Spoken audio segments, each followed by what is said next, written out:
14 साल की उम्र खेलने कूदने की उम्र होती है। तब रिश्ता हो गया। उस समय में सभी की लड़कियां 12-13 साल में ही ब्याह दी जाती थी। शादी का मतलब भी पता नहीं होता था। से सोचकर खुश होती थी कि नए नए कपड़े मिलेंगे।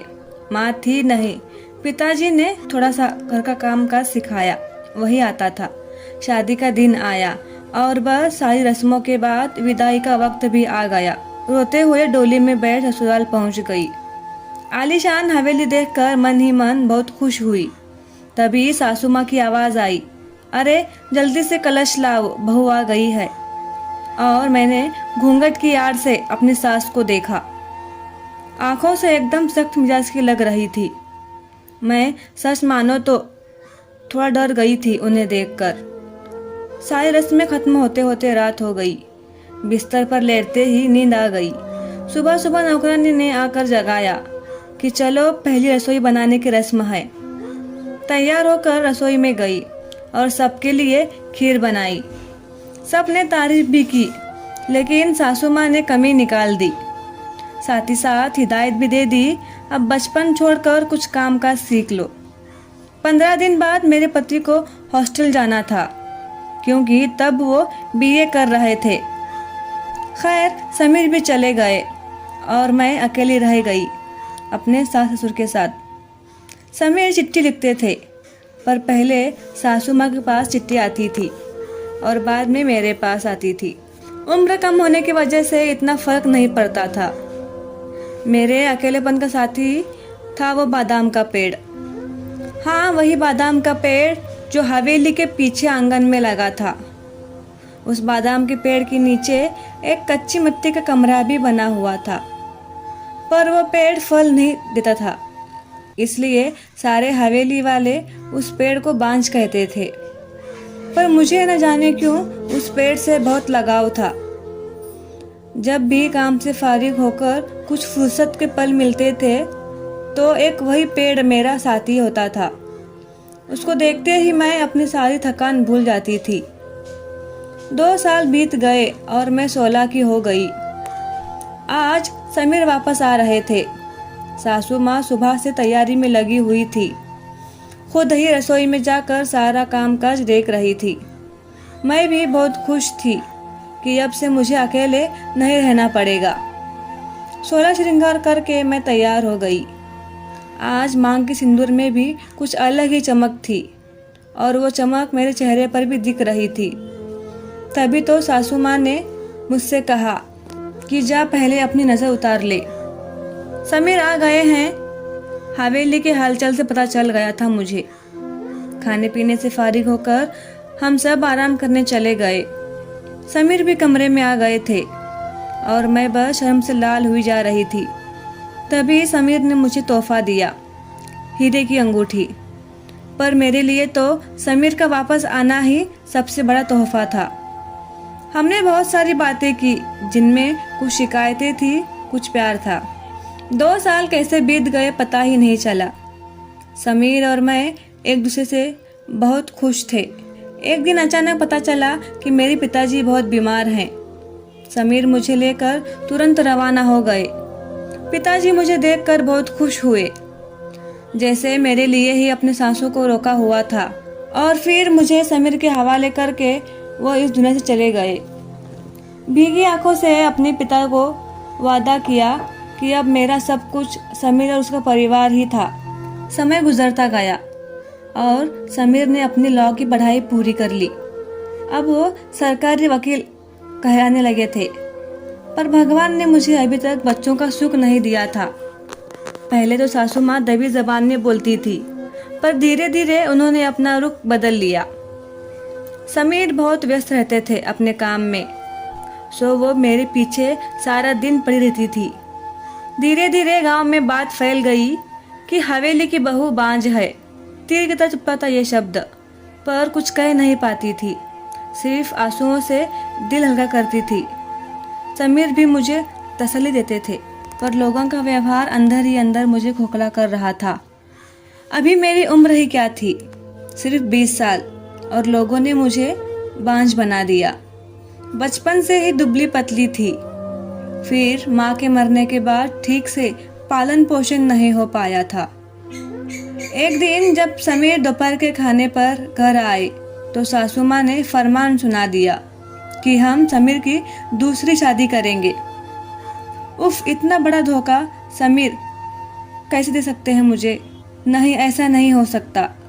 समीर, कुछ बात करनी है आपसे। मैं थक गया हूँ स्वाति, मुझे सोने दो। समीर, क्या आप दूसरी शादी करेंगे? स्वाति, मैंने कहा ना, सोने दो, मुझे थक गया हूँ मैं तुम सब लोगों की चिक चिक सुनते सुनते उधर माँ और इधर तुम, परेशान हो गया हूँ। मेरा मन करता है कि कहीं जाके डूब मरूं। नहीं समीर, ऐसा मत कहिए। स्वाति ने समीर के होठों पर हाथ रखते हुए कहा। आपके अलावा अब कौन है मेरा? स्वाति करवट लेकर सारी रात आंसू बहाती रही और जब सुबह उठी तो एक टूटी हुई औरत बनकर, जो मजबूर होकर हर चीज से समझौता कर लेती है। सारी रात ये सोचती रही कि शायद समीर के चुप्पी में भी हाँ है दूसरी शादी के लिए, पर यह कहाँ मालूम था कि उसकी माँ ने किस हद तक मजबूर किया है दूसरी शादी के लिए। 15 दिनों के अंदर ही समीर की दूसरी शादी कोमल से करवा दिए गई। कोमल समीर की माँ की दूर के रिश्तेदार की बेटी है। स्वाति, अपना सामान उस पीछे वाले कमरे में रख ले। आज से कोमल इस कमरे में रहेगी समीर के साथ। सासू माँ ने हाथ नचाते हुए कहा। कैसे छोड़ दूं ये कमरा?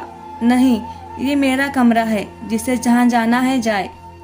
पर फिर ख्याल आया कि जो ब्याह करके इस घर में लाया था, जब वही मेरा नहीं है तो ये कमरा मेरा कैसे हो सकता है? ऐसा सोचते ही आंखों में आंसू का सैलाब उमड़ पड़ा।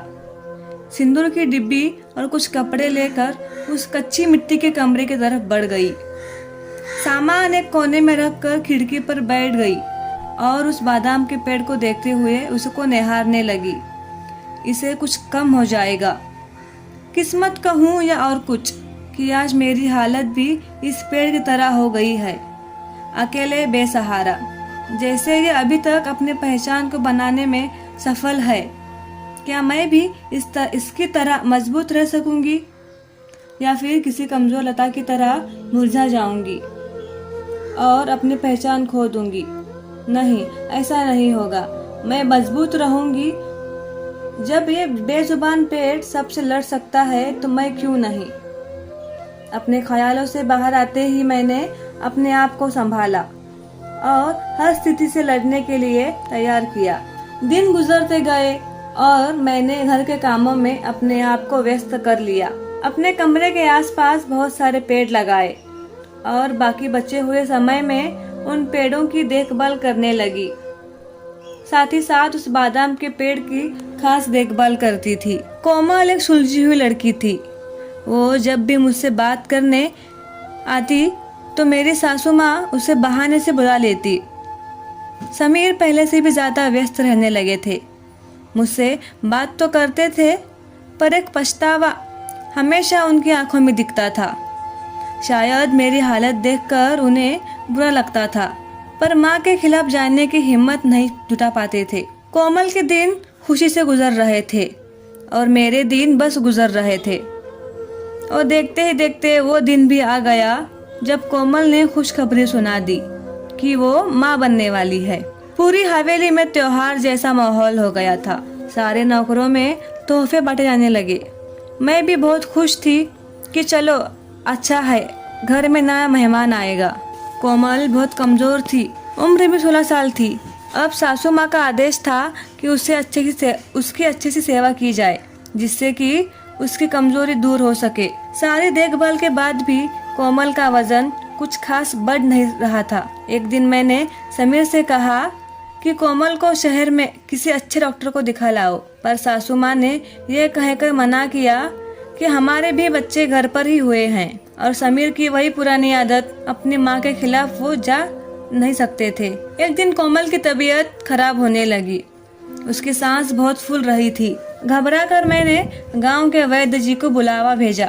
वैद्य जी ने आकर कुछ दवाइयाँ दी और खून की कमी भी बताई। और जब मैंने समीर को कहा ये सब बताया तो सासू माँ ने मुझे कोमल से दूर रहने का आदेश दिया, यह कहकर कि एक बांझ की परछाई भी पड़नी नहीं चाहिए कोमल पर। खैर, मुझे कोमल से दूर कर दिया और मैं फिर से अपने एक मिट्टी के कमरे में अकेली रहने लगी। क्या यूं कहूं कि अंदर ही अंदर मैं खुद भी डर गई थी कि सचमुच मेरी वजह से कोमल को कुछ हो न जाए। कुछ दिन बाद रात में नौकरों का शोर शराबा सुन के आंगन की तरफ भागी। देखा तो कोमल की डिलीवरी का समय आ गया था। गांव की बूढ़ी औरतों और दाइयों को बुलावा भेजा। पूरी हवेली में हलचल का माहौल था। मैंने समीर की तरफ देखा, बहुत डरे हुए लग रहे थे। मैंने उनके पास गई और उन्हें थोड़ा सब्र रखने को कहा। थोड़ी देर बाद बच्चे की किलकारी गूंजने लगी। हम सभी का खुशी का ठिकाना नहीं था, पर तभी काकी ने बाहर आकर बताया कि कोमल की कमजोरी और खून की कमी की वजह से वो कोमल को बचा नहीं पाई। बेटी को जन्म देते ही कोमल का निधन हो गया। हाँ, पोते का मुंह नहीं देख पाई मैं, अब कैसे मेरा वंश चलेगा। सासू माँ की ये सारी बातें हवेली में गूंज रही थी। उस छोटी मासूम सी बच्ची को देखकर मेरा मन नहीं माना, इसलिए मैंने उसे अपने कलेजे से लगा के रखा। वो जरा भी परेशान नहीं करती थी मुझे, बस दूध पीती थी और सो जाती थी।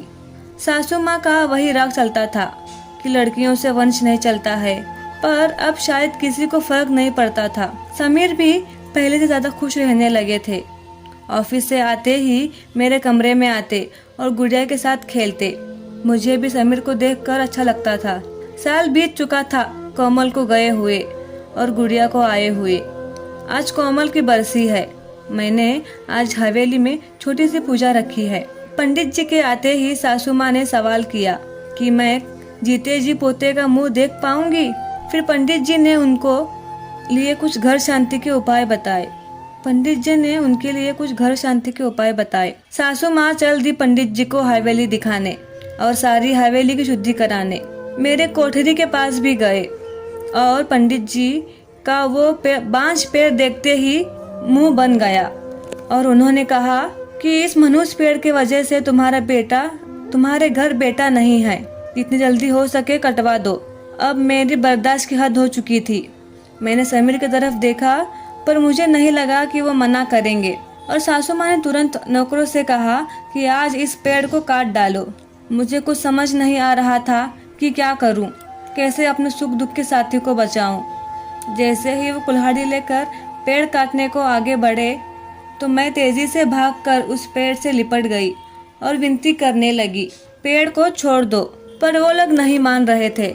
मैं रोती जा रही थी, पर किसी को तरस नहीं आ रहा था। तभी किसी ने मुझे खींचकर धक्का दिया और मेरा सिर पत्थर से जा टकरा गया। सिर से खून की धार निकल रही थी। ये देखकर समीर से रहा नहीं गया और उन्होंने सबको वहां से हटा दिया और तुरंत मुझे अस्पताल ले गए। मलहम पट्टी के बाद मुझे होश आया। डॉक्टर साहिबा सामने खड़ी थी और समीर को कुछ समझा रही थी। सासू माँ भी वहीं थी और उनके चेहरे पर पता चल रहा था कि उन्हें अपने किए पर अफसोस है। डॉक्टर, क्या अब हमें इसे घर ले जा सकते हैं? समीर ने पूछा। हाँ, अब आप इसे ले जा सकते हैं, पर ख्याल रखिए कि अब से दोबारा ऐसे ना हो, क्योंकि ऐसी हालत में ऐसे गिरना ठीक नहीं होता है। ऐसी हालत? डॉक्टर, क्या हुआ है इसे? समीर ने घबराते हुए डॉक्टर से पूछा। अरे, आपको लोगों को नहीं पता, अब ये माँ बनने वाली हैं, तो इनका अच्छे से ख्याल रखिए। यह सुनकर किसी को भी यकीन नहीं हुआ। सब बस एक दूसरे को देखे जा रहे थे और मैं तो बिल्कुल यकीन नहीं कर पा रही थी। सासू माँ की आंखों में पछतावे के आंसू थे। मेरे सर पर हाथ रखकर बस इतना ही कह सकी कि मुझे माफ कर दो, और मैं मुस्कुराकर उनसे लिपट गई जैसे मैं अपनी माँ से लिपटी हूँ। पूरे 9 महीने मेरी सासू माँ ने मेरा बहुत ख्याल रखा और मैंने उस पेड़ का। आज मेरी डिलीवरी होनी थी। सासू माँ ने मुझे अस्पताल ले गई ताकि जो गलती उन्होंने कोमल के समय की थी वो अब ना हो। बधाई हो, आपको पोता हुआ है। नर्स ने सासू माँ को यह खबर सुनाई और सासू माँ ने हाथ से अंगूठी निकालकर नर्स को दे दी। वो खुश थी, पर इस वजह से नहीं पोता हुआ है, बल्कि इस बात पर कि मैं बिल्कुल ठीक हूँ। हवेली में बहुत रौनक थी। सब खुश थे कि हमारा परिवार पूरा हो गया था, बेटा और बेटी के आने से। और एक खुशी कहीं और भी पनप रही थी। उस बादाम के पेड़ में फल आ रहे थे।